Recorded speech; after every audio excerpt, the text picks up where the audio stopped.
अब जैसे ही ठाकुर जी 1 वर्ष के हुए तो भगवान का नामकरण संस्कार हुआ। श्री गर्गाचार्य जी महाराज नामकरण करने के लिए आए। गर्गाचार्य जी ने आकर के कहा, नंद बाबा कल का मुहूर्त अच्छा है, कल नामकरण कर देंगे, आज रात्रि विश्राम कर लेते हैं। बोले ठीक है। गर्गाचार्य जी बोले लेकिन एक दिक्कत है। यशोदा मैया बोली क्या? हम किसी के हाथ का बना भोजन नहीं करते, खुद बना के अपने ठाकुर जी को भोग लगा के तब पाते हैं। यशोदा मैया बोली अरे तो इसमें दिक्कत की क्या बात है, मैं आपको चूल्हा दे देती हूँ, आपको बर्तन दे देती हूँ, सारी सामग्री दे देती हूँ, आप बनाइए। गर्गाचार्य जी बोले जो जो कृपा दे दीजिए। यशोदा मैया ने सब सामग्री दी, गर्गाचार्य जी ने भोजन तैयार किया। अब बढ़िया एक पात्र में खीर बनाई, खीर में इलायची डाली, केसर डाला, मिश्री डाली, बढ़िया सुगंधित। आहा, जैसे ही गर्गाचार्य जी ने खीर बनाई, अपने शालिग्राम भगवान के सामने जैसे ही उसको सजाया तुलसी छोड़ करके। अब गर्गाचार्य जी का नियम था कि वो जब भोग धरते थे ना, उसके बाद 108 माला करते थे नेत्र बंद करके। उसके बाद 108 माला करते थे नेत्र बंद करके, और 108 माला होने पर तब भोग अनौसर करते थे। गर्गाचार्य जी ने भोग रखा और जैसे ही आंख बंद करके नाम जप करने लगे, अंदर आंगन में ठाकुर जी बलराम जी के साथ खेल रहे थे। अभी 1 वर्ष के हुए, थोड़े थोड़े चलते, तो ठाकुर जी बलराम जी के साथ खेल रहे थे। खेलते खेलते अचानक रुक गए। बोलना तो जानते नहीं, थोड़ा थोड़ा बोलते हैं। बलराम जी बोले का भयो? अच्छा, मनी मन में दोनों की बात होती है। ठाकुर जी बोले अरे भैया आज एक बहुत जोर को भगत आयो है, नामकरण करवे आयो हमारो। माने ऐसी जोर की खीर बनाई है, वहां में बढ़िया केसर डाली है, इलायची डाली है और मिश्री डाली है, बिल्कुल रबड़ी जैसी खीर है। मेरा तो मुंह में पानी आ रहा हो, खावे को मन कर रहा है। ताऊ जी बोले तो फिर रुको काई को, चलो जा, और बढ़िया लगे तो मुक्कू भी बुला लियो।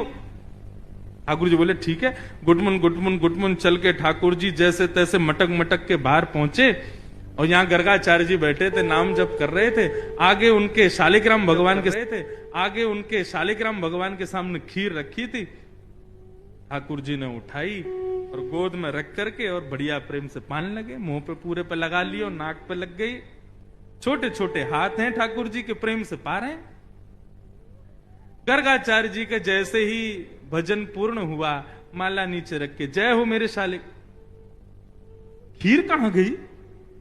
तभी देखा तो थोड़ी दूर पे ही महाराज हाथ पांव सब सने हैं, मुंह पे पूरी खीर गिरी है और नीचे फैली पड़ी है, और ठाकुर जी प्रेम भाव से खीर खा रहे हैं। और जैसे ही गर्गाचार्य जी ने देखा तो हंसने और लगे। 2 दतुइयां दिख रही हैं ठाकुर जी की, अभी 2 ही दांत आए हैं।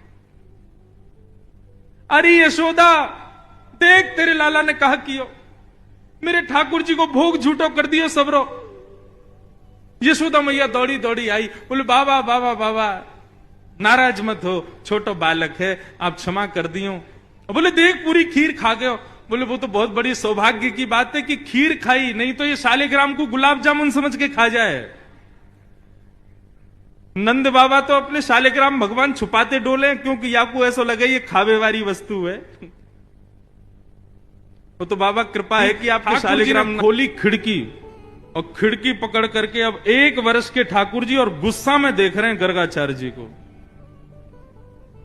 गर्गाचार्य जी भी देख रहे हैं, शैतान बालक। ठाकुर जी भी मन मन सोच रहे हैं, दारी के अभी तो तेने शैतानी देखी ना है हमारी, अब के बना तो को बताऊंगा मैं। गर्गाचार्य जी ने भोग बनाया, 3री बार भोग रखा। ठाकुर जी क्षमा कर दियो, छोटो बालक है, अब की बार भोग लगाओ। और जैसे ही त्वदीयम वस्तु गोविंद नाम जप करने लगे, ठाकुर जी उतरे और धीरे से खिड़की खोली, दरवाजा खोला, गुटमुन गुटमुन गुटमुन चल करके बाहर आए और उठाया खीर का पात्र।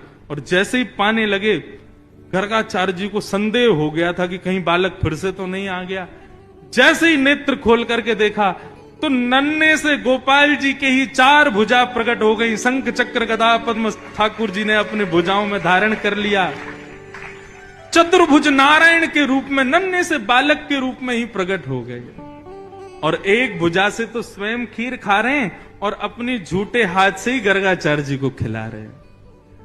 गर्गाचार्य जी नतमस्तक हो गए, बोले नाथ क्षमा करना, मैं आपके रूप को पहचान नहीं पाया। ठाकुर जी बोले, हमने ये रूप आपको इसलिए दिखाया है कि कल जब आप हमको हमारा नामकरण करोगे तो हमारे ग्रह नक्षत्र देख करके आपको सब पता चल जाएगा कि मैं कौन हूं।